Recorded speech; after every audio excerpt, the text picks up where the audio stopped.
Holy Pharisee, cleanse us from every stain and save us. Amen.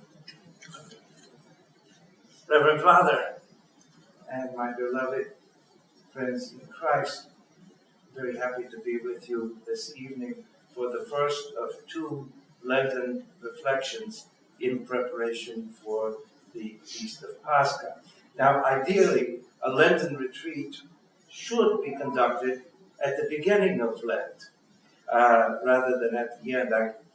Ideally, once again, it should consist of at least 3 talks on consecutive days for a number of reasons, totally beyond the control of either Father Pablo or myself. This was impossible. So we just have 2 talks for this retreat, the one tonight and then on Sunday in place of the homily or sermon. Ordinarily, a parish retreat conference would be about 30 or 40, 45 minutes long. Because these talks are given within the context of the liturgy, they need to be a more reasonable and therefore more merciful length of time. Now, as we are drawing close to the end of the Great Fast, it might be helpful for us to review how the liturgy has helped us to arrive at this moment. And it actually began some 5 weeks before the first Sunday of Lent. And each one of these preceding Sundays contained timeless and vitally important messages, which incidentally built one upon the other. And messages about the true meaning of the Great Fast and the spirit in which we should be keeping it. And I will try my best to accomplish that. For example, the Sunday of Zacchaeus emphasized our desire for God, our desire to see Him, to know Him personally. And remember, whenever we talk in the Scriptures about knowing God, we're not talking about knowing about God. The Scriptures use the word knowing in a very intimate sense. So it is to have this intimate relationship with God. So to see Him, to know Him personally, that He might come to us and dwell in our hearts and in our homes as He came to the home of Zacchaeus. The next Sunday was the Sunday of the Publican and the Pharisee. And this focused on the necessity of humility before the all-holy God. It showed us that the way to God's heart is not through pride, whether pride in ourselves or in our accomplishments or in our religious observances even, but having a heart that is full of humility, a heart that is overflowing with love, a heart that has sorrow for our sins, and asking God's mercy. Now, when we talk about humility, sometimes we have a very, I think, anemic idea of what this great virtue is. And I don't think there's ever been a shorter definition of any virtue than one that was given many, many centuries ago for the virtue of humility. And it's very simple. It consists of only 3 words. Humility is truth. Now you could chew on that for the entire Lenten season, and you would come out much richer at the end. In humility, in other words, we have to face, and eventually we have to embrace the truth about ourselves, the truth about God, the truth about our neighbor, and the truth about our relationship with God and with our neighbor, and perhaps even our relationship with ourselves. We don't think about that very much. Then the third Sunday, the Sunday of the Prodigal Son, that, of course, has such a beautiful and obvious lesson. It tells us about the attitude of God toward a truly repentant sinner. Not the censorious, condemning, reproachful God that many people envision, but the loving, merciful God, the Father who embraces his wayward son. And this parable teaches us that the return from our self-imposed exile of sin to our Father's house is always a welcome one. It is always a cause of great rejoicing and the restoration of the grace of sonship that our rebelliousness loses for us. On the Sunday of Meat Fair, the Gospel emphasizes the last judgment, which we must all face. In the short time that is given to us for our life here on this earth, we have to make a decision. And the decision is, are we going to be among the sheep who engage in works of kindness and mercy, and who see and minister to Christ to the sick, the poor, the needy, the sinner? Or are we to be among the goats who have chosen to neglect this call? When I first came to this church, the first time I ever saw it, I saw the two doors, and I imagined whether one of them was for the sheep and the other one for the goats. But now I know that that one is for the confessional, so I had that cleared up. In this parable, notice that we are not going to be asked how rigorously we fasted. We are not going to be asked how many hours did we spend in prayers, nor how many prostrations did we make.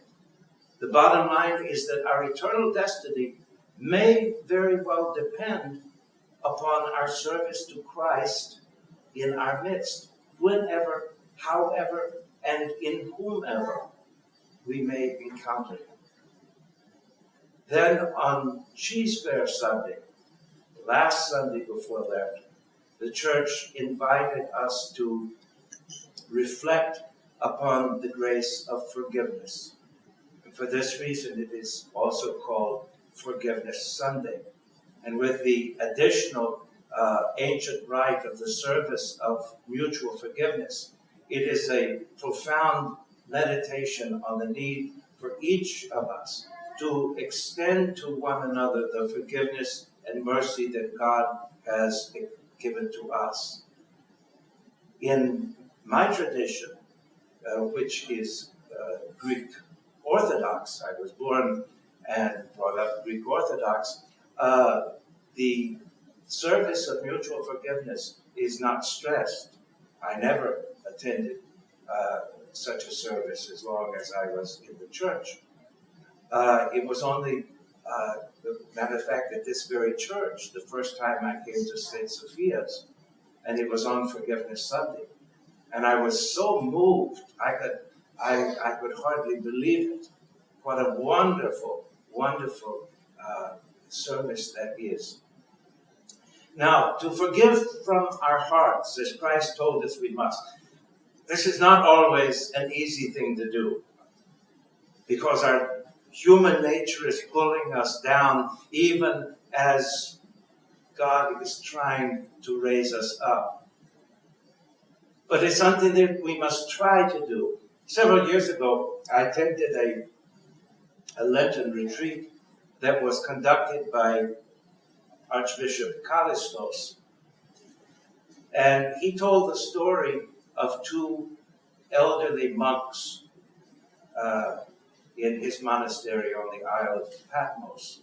And these monks did not get along very well at all. But on Forgiveness Sunday, at the Vespers service, all the monks would go to one another in their stalls in the church, and they would make a vow and ask the forgiveness of each of their brothers, and they would go from stall to stall to stall. And these two old monks followed suit, and they proceeded until they faced each other. And there was a great silence. And they bowed very low to one another. And they said, "Oh." Archbishop Callistos said, "Well, that was something. It was a beginning. At least they made that much of an effort. And we have no idea what God can do with even that much of an effort." Now, it may be that at first the best we can do is to pray for forgiveness for the person who has caused us pain. Well, once again, that's a beginning. I mean, you can't take a second step, you can't take a third or a fourth step, much less reach your destination until you take a first step. On the other hand, as we are reminded in the sayings of the Desert Fathers, to refuse to forgive, to harbor anger and hurt feelings within our hearts is like drinking poison and waiting for the other person to die. It hurts no one but ourselves. So those 5 Sundays are given to us by the church to help us ready ourselves in heart, in mind, and in body to begin the great fast.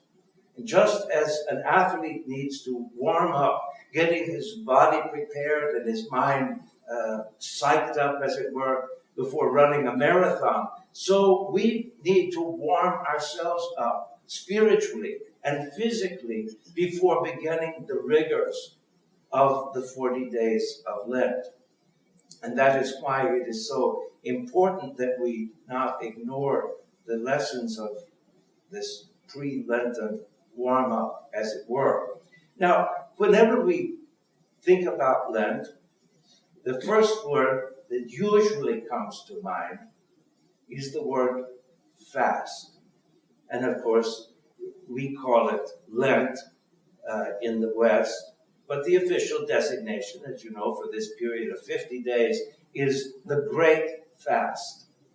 And historically, it was meant to honor and commemorate the great fast that Christ undertook in the wilderness before the beginning of his public life. Now, in the Western Church, the Sundays of Lent actually begin with that account, which is recorded in the Synoptic Gospels. In the Christian East, that Gospel is read on the 7th of January, following the feast of the Theophany. So the word fast is most commonly understood to mean refraining from certain foods as prescribed by the church. It also means, especially during the Lenten fast, to make some extra sacrifices.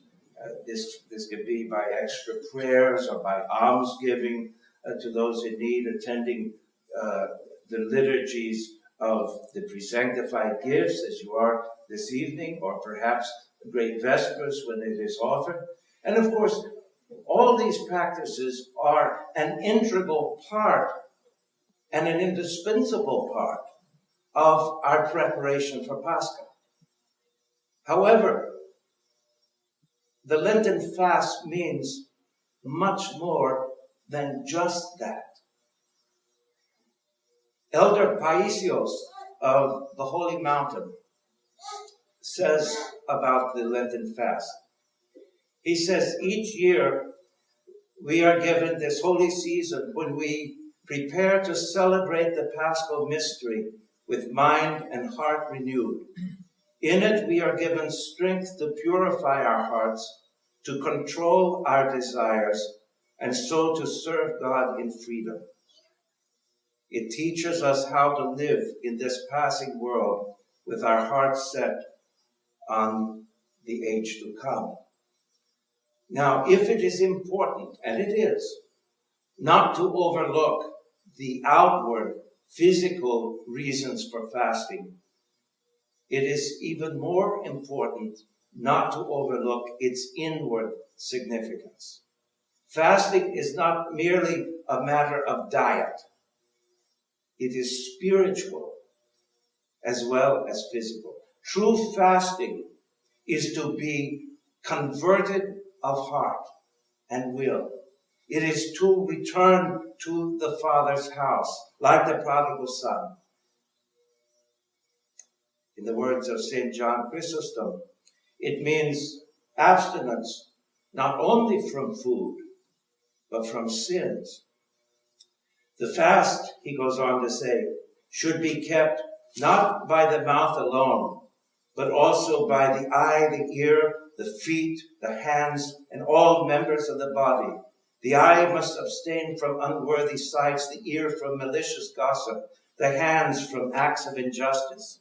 And then St. Basil goes on to echo this very sentiment when he writes, it is useless to fast from food and yet to indulge in criticism and slander. He says, you do not eat meat, yet you devour your brother. And once again, that same point is made in the Lenten Triodion, especially during the first week of Lent. It says, let us observe a fast acceptable and pleasing to the Lord. As we fast from food, let us abstain also from every passion. True fasting is to put away all evil, to control the tongue, to forbear from anger, to abstain from lust, slander, falsehood, and perjury. If we renounce these things, then is our fasting true and acceptable to God. During these Lenten days, we try to keep holy the fast in every sense of that word. And as we do that, there are going to be certain temptations that we face. Temptations to give up, temptations to give in. So, to conclude my reflection this evening, I would like to just spend a few moments considering with you the whole idea of temptation itself. And I might begin by saying that temptations fall into one of three categories. Temptations of the senses, temptations to vanity, pride, and presumption, temptations to power and material gain. Every temptation that you and I have ever had boils down to one of those three. And of course, the problem of temptations is not restricted to the Lenten season. Wouldn't it be wonderful if we only had to worry about temptations once a year? It doesn't work that way, I'm afraid. The first thing we might note about temptation is that it is not seasonal. And it is a very real problem in all our lives. It's daily. For some of us, it's hourly. Now, how many times does a priest have somebody come to him and say, in so many words, Father, I want to be good. I want to please God. I want to save my soul. And I could do this so easily if it were not for these temptations. Now, these are good people, and they have goodwill, and they're genuinely sincere. But these temptations begin to get them down, and often they can become discouraged. Sometimes they give up altogether. So is there anything that we can do to help with this problem of temptations? And I would say that it all depends. Because even Almighty God cannot help the person who isn't at least willing to try to help himself. St. Augustine said, God created us without our consent, but he cannot save us without it. God has promised to help us in those temptations which come upon us without any provocation or any fault on our part. God has not promised to deliver us from those temptations which we deliberately bring about on ourselves. For example, keeping dangerous company, frequenting dangerous places, engaging in dangerous things. I mean, if we would willfully and deliberately place our physical life in mortal danger, we could hardly expect God to spare us from bodily harm should it come about.